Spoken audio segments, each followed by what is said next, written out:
Okay, so meron ditong message.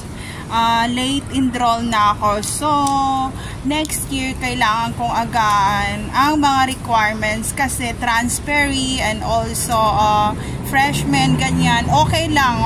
Welcome sila dito ng mga transferee from Luzon, Visayas, Mindanao, and International. There's no anything problem to those transferee here in UST, Manila, Philippines.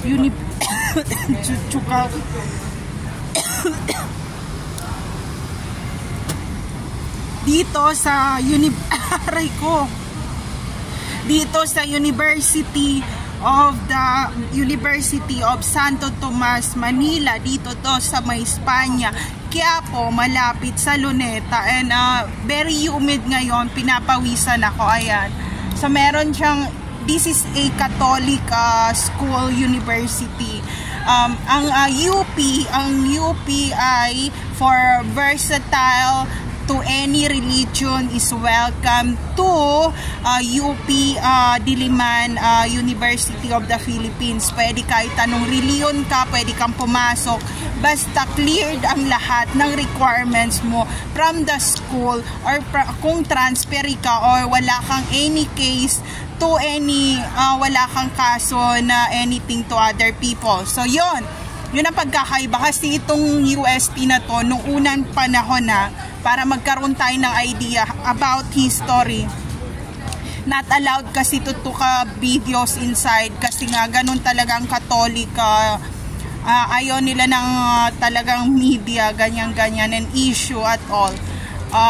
Mga antingero talaga sila. So yun, alam nila kung sinong nangaaswang, ganyan-ganyan. Kung pinapawisan ako, excuse me, before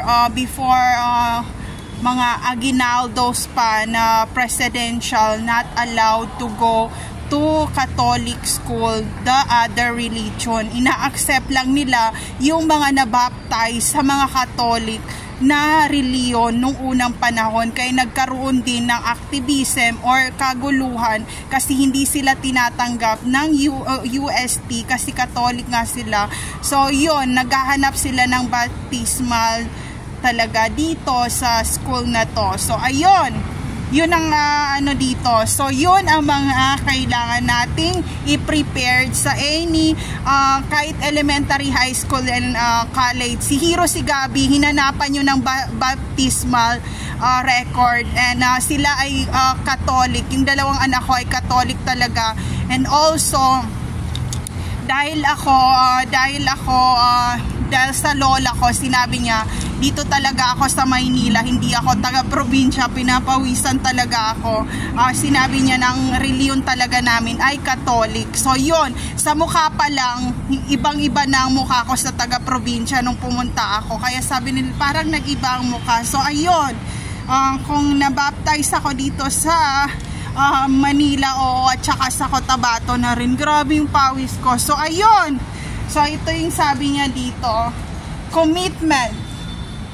Commitment is doing what you said you will do after the feeling you said it in has passed. Saint Camilos de Lilis. So ayan, si Lily, si Olga at si Ross yan. Sila ay mga albatros and they are still alive in this era of year 2023. Sila ay nag-hypnotize na mga tao.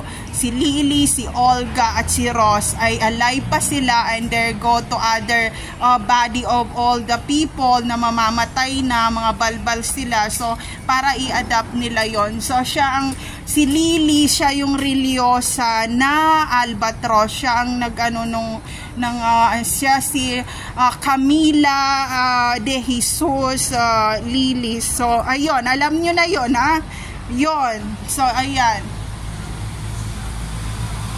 siya ang nito ng idea ng photo na to about what happened to Jesus Christ and to the priest. They're all set up. Tatlong paring martir.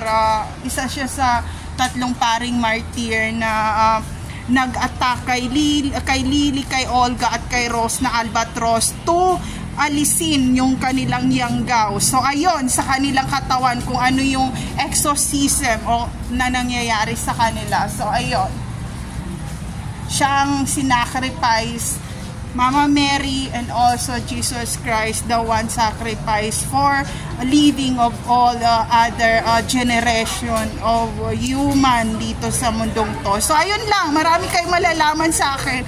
So ayun, bawal mag-video dito.